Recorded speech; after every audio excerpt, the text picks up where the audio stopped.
বিদেশের সম্ভাবনার দুয়ার আরও প্রসারিত বাংলাদেশের ফুটবলার কোচদের। অস্ট্রেলিয়ার একটি ক্লাবে 18 দিন কোচিং করানোর সুযোগ পেয়েছেন গোলরক্ষক কোচ নুরুজ্জামান নয়ন। সোমবার ব্রিসবেন রওনা হবেন তিনি। দেশে যখন প্রবাসী ফুটবলারদের আশার মিছিল, তখন বিদেশে সম্ভাবনার দুয়ার খুলছে দেশের ফুটবলার কোচদের। বসুন্ধরা কিংসের গোলরক্ষক কোচ নুরুজ্জামান নয়ন যাচ্ছেন অস্ট্রেলিয়া।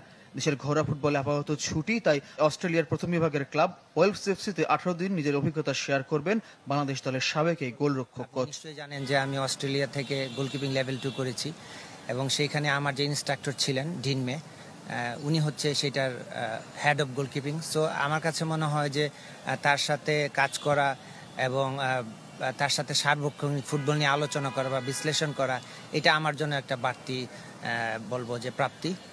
ব্রিসবেনে ওয়েলস এফসির সিনিয়র বয়সভিত্তিক এবং নারী দলের সাথেও কাজ করবেন নয়ন। বাংলাদেশের একমাত্র এএফসি গোলকিপিং ডিপ্লোমাধারী কোচ তিনি। আপনাকে আপডেট করতে হলে কোনো ক্লাবের সাথে কিছুদিন কাজ করা অথবা কোনো সেমিনারে, ওয়েবিনারে, এই ধরনের কাজে আপনাকে অ্যাটেন্ড করতে হবে।